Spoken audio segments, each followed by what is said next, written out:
السلام علیکم ورحمۃ اللہ وبرکاتہ۔ دوستو، امید کرتا ہوں آپ خیریت سے ہوں گے۔ میں ہوں محمد مقصود قاسمی اور آپ دیکھ رہے ہیں باغ مدینہ یوٹیوب چینل۔ دوستو، عالم اسلام کی عظیم دینی دانشگاہ دارالعلوم دیوبند کی مجلس شورا کا 2 روزہ اجلاس ادارہ کی ترقیات سے متعلق اہم تجاویز کی منظوری کے ساتھ اختتام پذیر ہو گیا، جہاں ادارے کی تعلیمی سرگرمیوں کو مزید بہتر بنانے کے متعلق فیصلہ کیا گیا ہے۔ وہیں نئے اساتذہ کا تقرر اور بجٹ میں جزوی اضافے کا فیصلہ کیا گیا۔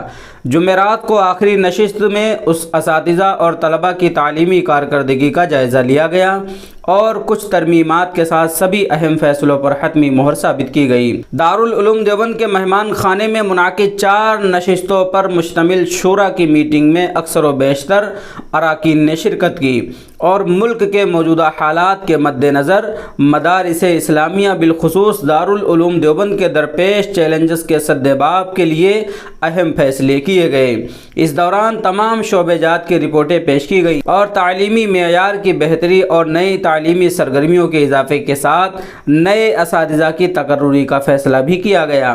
اراکین نے آئندہ سال کے تعلیمی ایجنڈے پر مہر لگائی اور جدید داخلوں کی گائیڈ لائن کو بھی ہری جھنڈی دے دی ہے۔ حالانکہ کئی سالوں سے کووڈ کے سبب نئے داخلوں کے سلسلے میں کچھ پابندیاں عائد تھیں، لیکن اس مرتبہ سابقہ کے تحت داخلہ کارروائی اور امتحان داخلہ میں جدید طلبہ کو شامل ہونے کے لیے تمام عارضی پابندیوں کو ختم کر دیا گیا۔ اس دوران اساتذہ اور ملازمین کی تنخواہوں کے ساتھ دیگر مسائل بھی زیر غور آئے اور اس سلسلے میں کمیٹی نے اراکین شورا کے سامنے اپنی رپورٹ پیش کی۔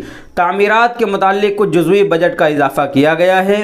وہیں گزشتہ شورا کے اجلاسوں میں کیے گئے کئی اہم فیصلوں کے متعلق عملی پیش رفت کی رپورٹیں پیش کی گئیں اور تعلیمی کارکردگی کا جائزہ لیتے ہوئے اراکین شورا نے کئی تعلیمی منصوبوں کو منظوری دی۔ اس دوران تعزیتی قرارداد بھی منظور کی گئی۔ حسب معمول بدھ کی صبح 2 روزہ شورا کا اجلاس مہمان خانے میں قرآن کریم کی تلاوت کے ساتھ ہوا اور آج حکیم کلیم اللہ علی گڑھی کی دعا کے ساتھ اختتام ہوا۔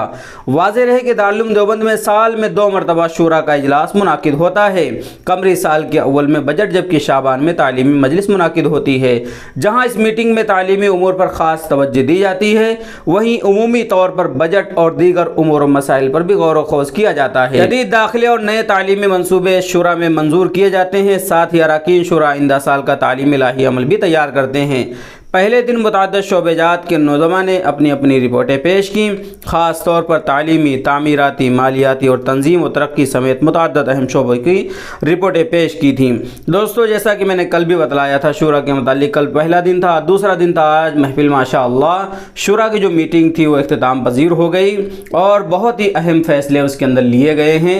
ہم دعا کرتے ہیں اللہ تبارک و تعالیٰ سے کہ اللہ تبارک و تعالیٰ دارالعلوم دیوبند کی حفاظت فرمائیں اور اسی طریقے سے وہاں پہ جو پڑھانے والے ہیں، جو اساتذہ اکرام، مفتیان اکرام ہیں، اللہ سب کا سایہ تا دیر قائم فرمائے۔ دوستو، اس میٹنگ کے متعلق آپ کیا کہنا ہے نیچے کمنٹ کر دیجئے اور پہلی بار اگر چینل پر آئیں تو برائے مہربانی سبسکرائب کر لیجئے۔ دارالعلوم دیوبند کی ہر چھوٹی بڑی خبر ہمارے چینل کے اوپر آتی رہتی ہے۔ تو چلیے دوستو، پھر ملتے ہیں انشاءاللہ جلدی کسی نئے ویڈیو میں کسی نئے ٹاپک کے ساتھ۔ السلام علیکم ورحمۃ اللہ۔